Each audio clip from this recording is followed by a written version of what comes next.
Olá, muito prazer, me chamo Ludmila, seja muito bem-vindo a mais um dia do nosso plano de leitura da Bíblia. Hoje nós estamos no dia 295. Iniciaremos o livro de Marcos e faremos a leitura dos capítulos 1, 2, 3 e 4 do livro de Marcos. Então vamos lá, capítulo 1. João Batista prepara o caminho. Princípio do Evangelho de Jesus Cristo, o Filho de Deus, conforme está escrito no profeta Isaías. Enviarei à tua frente o meu mensageiro. Ele preparará o teu caminho. Voz do que clama no deserto. Preparem o caminho para o Senhor. Façam veredas retas para ele. Assim surgiu João, batizando no deserto e pregando um batismo de arrependimento para o perdão dos pecados. A ele vinha toda a região da Judéia e todo o povo de Jerusalém. Confessando seus pecados, eram batizados por ele no rio Jordão. João vestia roupas feitas de pelos de camelo, usava um cinto de couro e comia gafanhotos e mel silvestre. E esta era a sua mensagem: depois de mim vem alguém mais poderoso do que eu, tanto que não sou digno nem de curvar-me e desamarrar as correias das suas sandálias. Eu os batizo com água, mas ele os batizará com o Espírito Santo. O batismo e a tentação de Jesus. Naquela ocasião, Jesus veio de Nazaré da Galileia e foi batizado por João no Jordão. Assim que saiu da água, Jesus viu o céu se abrindo e o Espírito descendo como pomba sobre ele. Então veio dos céus uma voz: Tu és o meu filho amado, de ti me agrado. Logo após, o Espírito o impeliu para o deserto. Ali esteve 40 dias, sendo tentado por Satanás. Estava com os animais selvagens e os anjos o serviam. Jesus chama os primeiros discípulos. Depois que João foi preso, Jesus foi para a Galiléia proclamando as boas novas de Deus. O tempo é chegado, dizia ele. O reino de Deus está próximo. Arrependam-se e creiam nas boas novas. Andando à beira do mar da Galiléia, Jesus viu Simão e seu irmão André, lançando redes ao mar, pois eram pescadores. E disse Jesus: Sigam-me e eu os farei pescadores de homens. No mesmo instante, eles deixaram as suas redes e o seguiram. Indo um pouco mais adiante, viu num barco Tiago, filho de Zebedeu, e João, seu irmão, preparando as suas redes. Logo o chamou e eles o seguiram, deixando seu pai Zebedeu com os empregados no barco. Jesus expulsa um espírito imundo. Eles foram para Cafarnaum e logo que chegou o sábado, Jesus entrou na sinagoga e começou a ensinar. Todos ficavam maravilhados com seu ensino, porque eles ensinava como alguém que tem autoridade e não como os mestres da lei. Justo naquele momento, na sinagoga, um homem possesso de um espírito imundo gritou: O que queres conosco, Jesus de Nazaré? Vieste para nos destruir? Sei quem tu és, ó Santo de Deus. Cale-se e saia dele, repreendeu-o Jesus. O espírito imundo sacudiu o homem violentamente e saiu dele gritando. Todos ficaram tão admirados que perguntavam uns aos outros: O que é isso? Um novo ensino e com autoridade. Até os espíritos imundos ele dá ordens e eles lhe obedecem.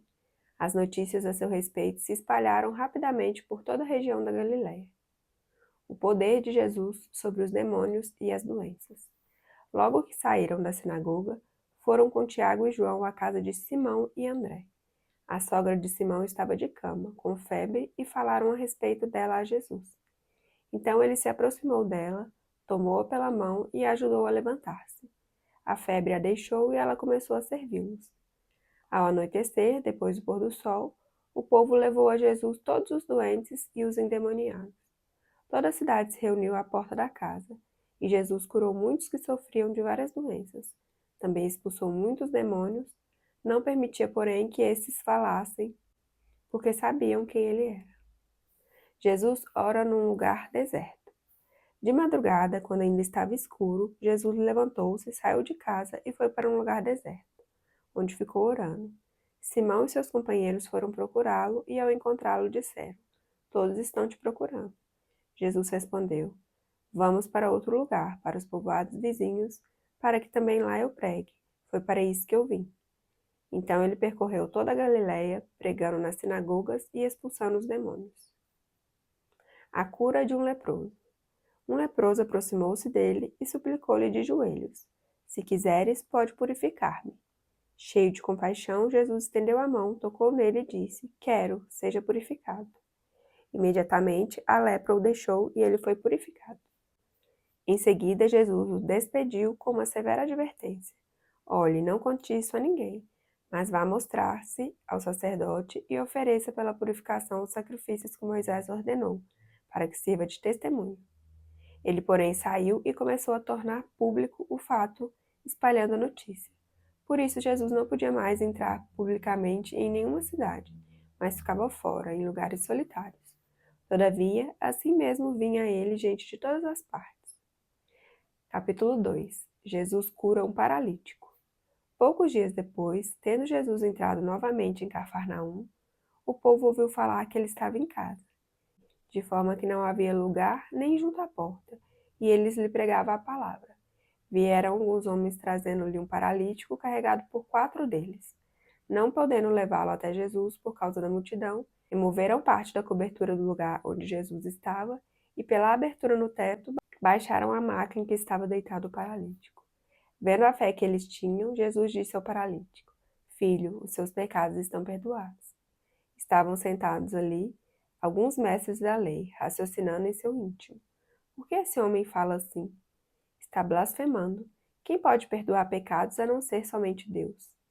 Jesus percebeu logo em seu espírito que era isso que eles estavam pensando e lhes disse: Por que vocês estão remoendo essas coisas em seu coração?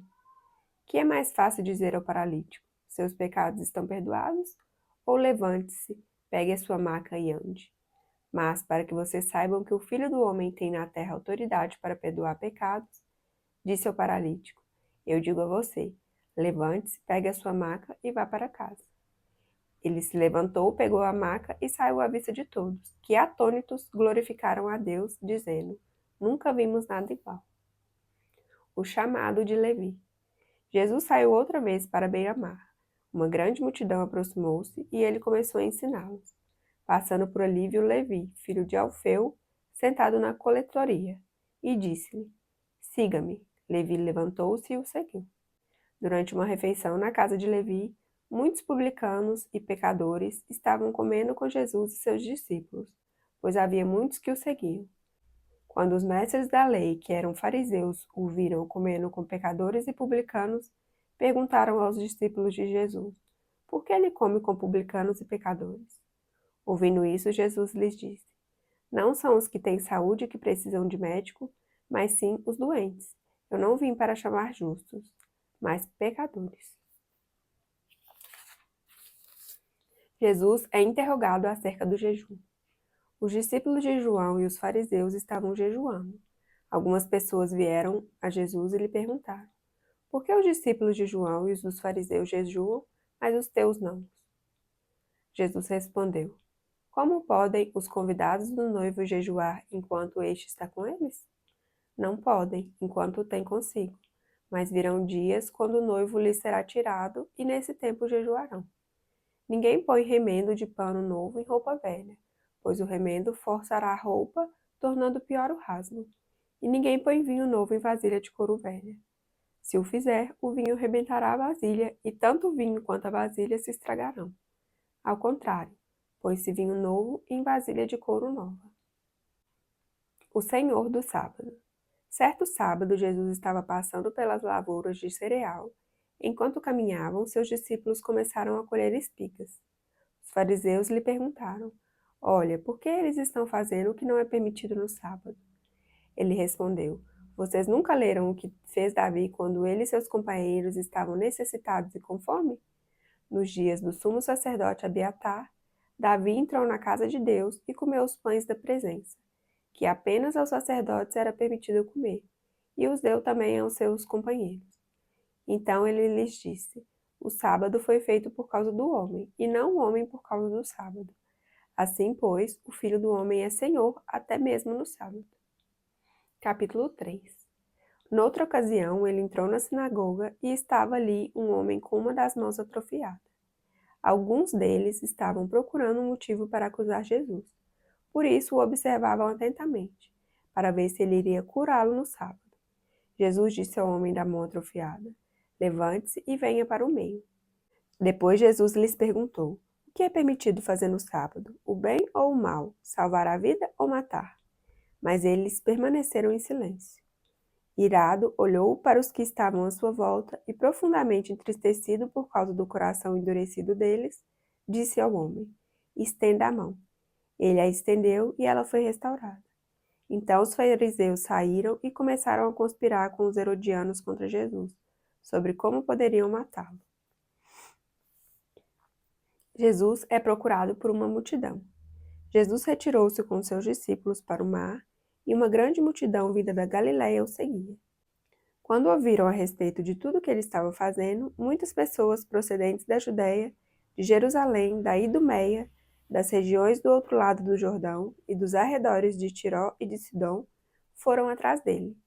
Por causa da multidão, ele disse aos discípulos que lhe preparassem um pequeno barco para evitar que o comprimissem, pois ele havia curado a muitos, de modo que os que sofriam de doenças ficavam se empurrando para conseguir tocar nele. Sempre que os espíritos imundos o viam, prostravam-se diante dele e gritavam: Tu és o Filho de Deus. Mas ele lhes dava ordens severas para que não dissessem quem ele era. A escolha dos 12 apóstolos. Jesus subiu ao monte e chamou a si aqueles que ele quis, os quais vieram para junto dele. Escolheu 12, designando-os apóstolos, para que estivessem com ele e os enviasse a pregar e tivessem autoridade para expulsar demônios.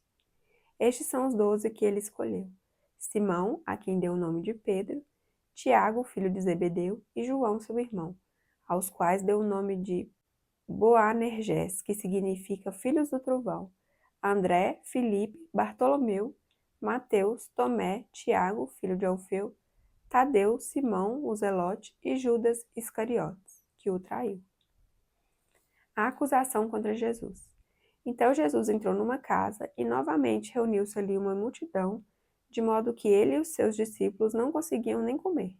Quando seus familiares ouviram falar disso, saíram para trazê-lo à força, pois diziam: ele está fora de si. E os mestres da lei que haviam descido de Jerusalém diziam: ele está com Beelzebu, pelo príncipe dos demônios é que ele expulsa demônios. Então Jesus o chamou e lhes falou por parábolas. Como pode Satanás expulsar Satanás? Se um reino estiver dividido contra si mesmo, não poderá subsistir. Se uma casa estiver dividida contra si mesma, também não poderá subsistir. E se Satanás se opuser a si mesmo e estiver dividido, não poderá subsistir, chegou o seu fim. De fato, ninguém pode entrar na casa do homem forte e levar dali os seus bens, sem que antes o amarre. Só então poderá roubar a casa dele. Eu asseguro que todos os pecados e blasfêmias dos homens lhes serão perdoados, mas quem blasfemar contra o Espírito Santo nunca terá perdão. É culpado de pecado eterno. Jesus falou isso porque eles estavam dizendo: ele está com o espírito imundo. A mãe e os irmãos de Jesus. Então chegaram a mãe e os irmãos de Jesus. Ficando do lado de fora, mandaram alguém chamá-lo. Havia muita gente sentada ao redor e lhe disseram: tua mãe e teus irmãos estão lá fora e te procuram. Quem é minha mãe e quem são meus irmãos? Perguntou ele. Então olhou para os que estavam assentados ao seu redor e disse: aqui estão minha mãe e meus irmãos. Quem faz a vontade de Deus, este é meu irmão, minha irmã e minha mãe. Capítulo 4. A parábola do semeador. Novamente, Jesus começou a ensinar à beira-mar. Reuniu-se ao redor uma multidão tão grande que ele teve que entrar num barco e assentar-se nele. O barco estava no mar, enquanto todo o povo ficava na beira da praia. Ele lhes ensinava muitas coisas por parábolas, dizendo em seu ensino: ouçam, o semeador saiu a semear. Enquanto lançava a semente, parte dela caiu à beira do caminho, e as aves vieram e a comeram. Parte dela caiu em terreno pedregoso, onde não havia muita terra, e logo brotou, porque a terra não era profunda. Mas, quando saiu o sol, as plantas se queimaram e secaram, porque não tinham raiz. Outra parte caiu entre espinhos que cresceram e sufocaram as plantas, de forma que ela não deu fruto. Outra ainda caiu em boa terra, germinou, cresceu e deu boa colheita, a 30, 60 e até 100 por um. E acrescentou: aquele que tem ouvidos para ouvir, ouça. Quando ele ficou sozinho, os 12 e os outros que estavam ao seu redor lhe fizeram perguntas acerca das parábolas. Ele lhes disse: a vocês foi dado todo o mistério do reino de Deus, mas aos que estão fora tudo é dito por parábolas, a fim de que ainda que vejam, não percebam, ainda que ouçam, não entendam. De outro modo, poderiam converter-se e ser perdoados. Então Jesus lhes perguntou: vocês não entendem essa parábola? Como então compreenderão todas as outras? O semeador semeia a palavra. Algumas pessoas são como a semente à beira do caminho, onde a palavra é semeada.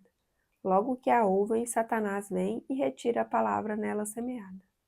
Outras, como a semente lançada em terreno pedregoso. Ouvem a palavra e logo a recebem com alegria. Todavia, visto que não têm raiz em si mesmas, permanecem por pouco tempo. Quando surge alguma tribulação ou perseguição por causa da palavra, logo a abandonam. Outras ainda, como a semente lançada entre espinhos, ouvem a palavra, mas quando chegam as preocupações desta vida, o engano das riquezas e os anseios por outras coisas sufocam a palavra, tornando-a infrutífera. Outras pessoas são como a semente lançada em boa terra. Ouvem a palavra, aceitam-na e dão uma colheita de 30, 60 e até 100 por um. A candeia. Ele lhes disse: quem traz uma candeia para ser colocada debaixo de uma vasilha ou de uma cama? Acaso não a coloca num lugar apropriado? Porque não há nada oculto senão para ser revelado, e nada escondido senão para ser trazido à luz. Se alguém tem ouvidos para ouvir, ouça. Considerem atentamente o que vocês estão ouvindo. Continuou ele. Com a medida com que medirem, vocês serão medidos, e ainda mais acrescentarão para vocês. A quem tiver, mais lhe será dado. De quem não tiver, até o que tem lhe será tirado. A parábola da semente. Ele prosseguiu dizendo: o reino de Deus é semelhante a um homem que lança a semente sobre a terra. Noite e dia, estando ele dormindo ou acordado, a semente germina e cresce, embora ele não saiba como. A terra por si própria produz o grão, primeiro o talo, depois a espiga. Então o grão cheio na espiga. Logo que o grão fica maduro, o homem lhe passa a foice porque chegou a colheita. A parábola do grão de mostarda. Novamente ele disse: com que compararemos o reino de Deus? Que parábola usaremos para descrevê-lo? É como um grão de mostarda, que é a menor semente que se planta na terra. No entanto, uma vez plantado, cresce e se torna uma das maiores plantas, com ramos tão grandes que as aves do céu podem abrigar-se à sua sombra. Com muitas parábolas semelhantes, Jesus lhes anunciava a palavra, tanto quanto podiam receber. Não lhes dizia nada sem usar alguma parábola. Quando, porém, estava a sós com os seus discípulos, explicava-lhes tudo. Jesus acalma a tempestade. Naquele dia, ao anoitecer, disse ele aos seus discípulos: vamos para o outro lado. Deixando a multidão, eles o levaram no barco, assim como estava. Outros barcos também o acompanhavam. Levantou-se um forte vendaval e as ondas se lançavam sobre o barco, de forma que este ia se enchendo de água. Jesus estava na popa, dormindo com a cabeça sobre um travesseiro. Os discípulos o acordaram e clamaram: Mestre, não te importas que morramos? Ele se levantou, repreendeu o vento e disse ao mar: aquiete-se, acalme-se. O vento se aquietou e fez-se completa bonança. Então perguntou aos seus discípulos: por que vocês estão com tanto medo? Ainda não têm fé? Eles estavam apavorados e perguntavam uns aos outros: quem é este que até o vento e o mar lhe obedecem? Finalizamos então a leitura do dia. Muito obrigada pela sua companhia. Fique com Deus e até amanhã. Tchau, tchau.